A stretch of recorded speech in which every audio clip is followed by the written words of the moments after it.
ఆ దేవుడికి వేసి దండం పెట్టుకోమంటారు. దాంతో చంద్ర అయితే ఆ దేవుడికి దండం పెట్టుకుంటూ ఉంటుంది. ఇంతలో శాలిని అయితే నువ్వు ఎన్ని పూజలు చేసినా ఎంత మొక్కినా సరే నీ భర్త తిరిగి ఇంటికి రాడు, నీ భర్త ప్రాణాలు గాల్లోనే కలిసిపోతాయి అని చెప్పి అక్కడ ఉన్న శాలిని అయితే చంద్రాన్ని చూసి అంటూ ఉంటుంది. ఇంతలో అక్కడ ఉన్న విరాట్ని రౌడీలు అడ్డుకొని రౌడీలు అయితే విరాట్ని చంపడానికి దగ్గరకు వస్తూ ఉంటారు. దాంతో విరాట్ తప్పించుకోవాలని ప్రయత్నిస్తూ వాళ్ళ చేత తన్నులు తింటూ ఉంటాడు. ఇక రౌడీలు చుట్టుముట్టి విరాట్ని అయితే అలా కొడుతూ ఉంటారు. కొడుతూ ఉండగా వెనక నుండి ఒక రౌడీ వచ్చి తల మీద గట్టిగా కర్రతో కొడతాడు. ఇక వెంటనే అక్కడ ఉన్న విరాట్ అయితే ఆ శివలింగం ముందే అక్కడే కింద పడిపోతాడు. దాంతో అక్కడ ఉన్న రౌడీలు అయితే వెంటనే కడుపులో కత్తితో పొడిచి చంపేయాలని ముందుకు వస్తూ ఉంటారు.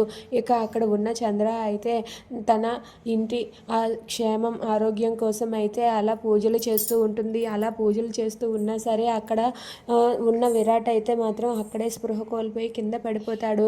ఇక రౌడీలు అయితే విరాట్ని ఇంకా చంపి కత్తితో పొడిచి చంపేయాలని వాళ్ళైతే కత్తి పట్టుకొని ముందుకు వస్తూ ఉంటారు. ఇక అక్కడ ఉన్న చంద్ర చేసిన పూజలు ఫలించి విరాట్ని కాపాడటానికి ఎవరైనా వస్తారా? ఇక విరాట్ని